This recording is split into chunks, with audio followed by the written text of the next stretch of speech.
I will be talking about the verbal messages for chapter 4, the assignment for chapter 4. The first question says, recall the last time someone criticized you in a harsh manner. The last time someone criticized me in a harsh manner was at work.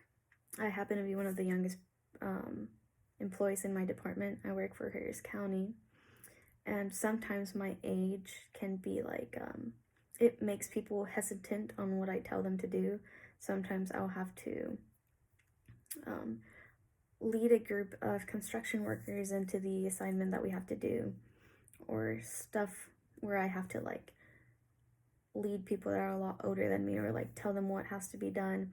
And I feel like a lot of the time, because I'm so young and because I am a woman, they will hesitate or ask to speak to somebody else, or they just won't believe me, and they will think that I don't know what I'm talking about.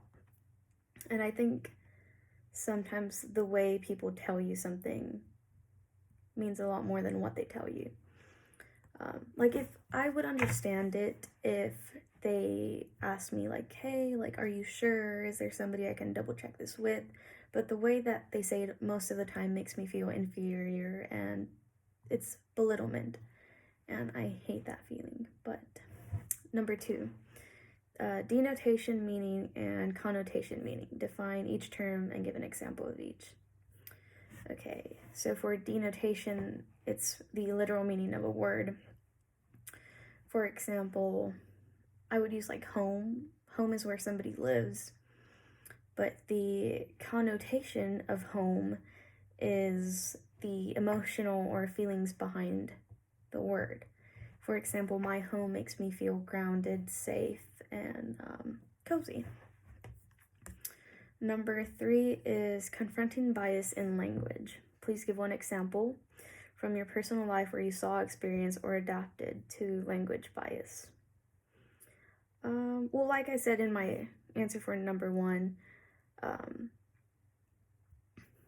my sex and my age are something that are oftentimes discriminated against at work, because there is that age barrier, but there is also the sexism that comes out.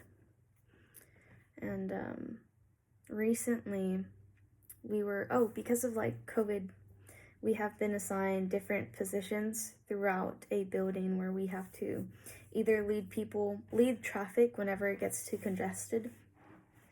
And sometimes they won't ask me to help because I am a woman, and they think that my sex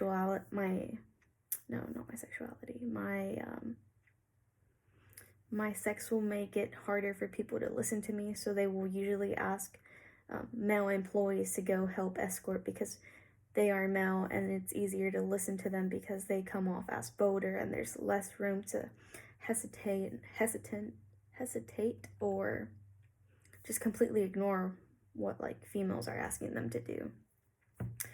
Number 2, how can we improve upon these bias? I think exposing people to the different sex in the same position. For example, if we were able to see, let me think of a field, like construction. If we were able to see more females working in construction, I think it would make it would help people adapt to the fact that both sexes could do the same job. And the more diverse the working environment gets, the more open I think people would be to the idea of having both sexes doing the same job.